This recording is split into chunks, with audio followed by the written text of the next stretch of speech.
मित्रों नमस्कार। मित्रों, मैं आपको अपनी आमदनी के बारे में, जो लोगों की आमदनी होती है वो कितनी आमदनी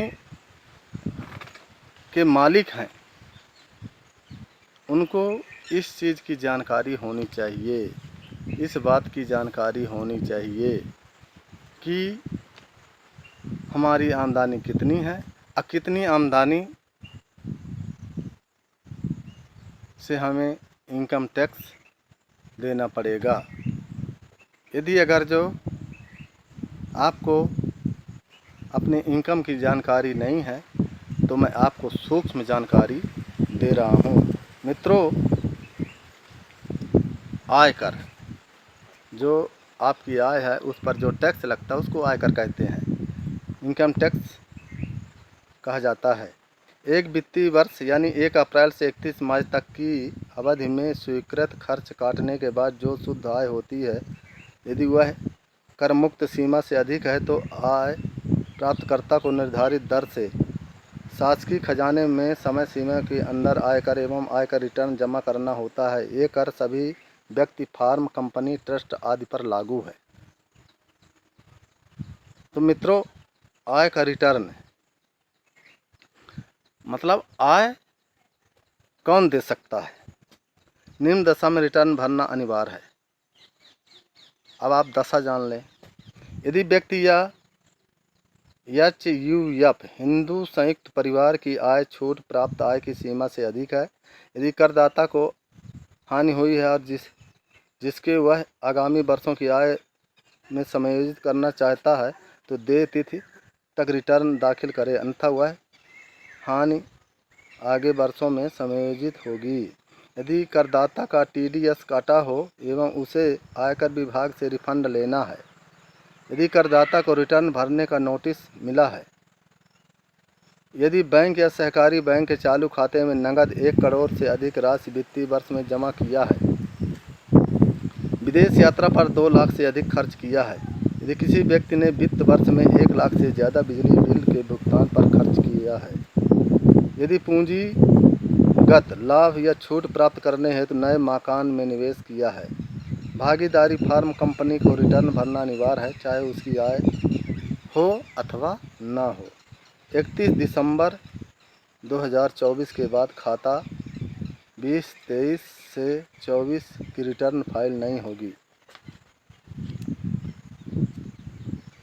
तो मित्रों, मैं आपको इनकम टैक्स के बारे में जानकारी दे रहा था और आयकर की जो दरें हैं वित्त वर्ष 23-24 की मैं आपको बता रहा हूँ कि 23-24 में धारा 115 BAC के तहत व्यक्ति HUF, AOP एवं YO के लिए नई आयकर दरें हैं। कहने का मतलब हिंदू संयुक्त परिवार के लिए, सामान्य नागरिक के लिए और वरिष्ठ नागरिक के लिए निर्धारित की गई हैं आयकर की दरें। 3 लाख रुपए तक कुछ नहीं लगेगा आपको टैक्स, और 3 लाख से 6 लाख तक है आपकी आमदनी तो 5% लगेगा। 6 लाख से 9 लाख के बीच 10% लगेगा। 9 लाख से 12 लाख के बीच 15%। 12 लाख से 15 लाख के बीच आपकी इनकम है तो 20%। 15 लाख से ऊपर है तो 30% आपको टैक्स देना पड़ेगा। वेतन पर स्टैंडर्ड डिडक्शन, वेतनभोगी करदाता को स्टैंडर्ड डिडक्शन की छूट 50,000 रुपये है, जो कि कर निर्धारण वर्ष 2024-25 से नई एवं पुरानी कर की दर दोनों उपलब्ध हैं। तो मित्रों, मैं आपको बता रहा था कि अग्रिम आयकर एडवांस टैक्स के लिए सरकार ने ऐसे सभी श्रेणी के आयकरदाता जिनका वार्षिक आयकर 10,000 रुपये या अधिक है अग्रिम आयकर चुकाने के अधीन है। भुगतान 4 किस्तों में किया जाता है। प्रथम किस्त है 15 जून, दूसरा किस्त है 15 सितंबर, तीसरा किस्त है 15 दिसंबर और चौथा है 15 मार्च।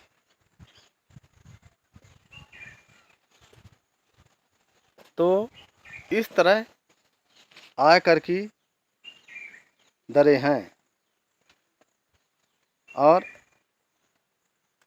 मित्रों, आप जानते हैं कि आय से ही हमारे देश की सरकारें चलती हैं, लेकिन इसमें भी भारत सरकार ने हमें कुछ छूट दे रखी है। इन छूटों के बारे में यदि अगर जो आपको जानकारी चाहिए तो अगले वीडियो में मैं आपको सारी जानकारी, अच्छी जानकारी, इनकम टैक्स से संबंधित सारी जानकारी, कानूनन जानकारी मैं आपको दूंगा। मित्रों, आप जानते हैं कि यदि अगर जो इनकम टैक्स के दायरे में हम आते हैं, इनकम टैक्स के बारे में नहीं जानते हैं, तो इनकम टैक्स की दर, छूट, दंड व अन्य जानकारियां आपको होनी चाहिए। इन जानकारियों के अभाव में आप कभी भी कानून के दायरे में आ सकते हैं। तो जो मैं जानकारी दिया, ये जानकारियां आपको अच्छी लगी हो तो आप लाइक और कमेंट करें, चैनल को सब्सक्राइब करें और बृहद रूप से इनकम टैक्स के बारे में मैं आपको पुनः नई जानकारियाँ देता रहूँ।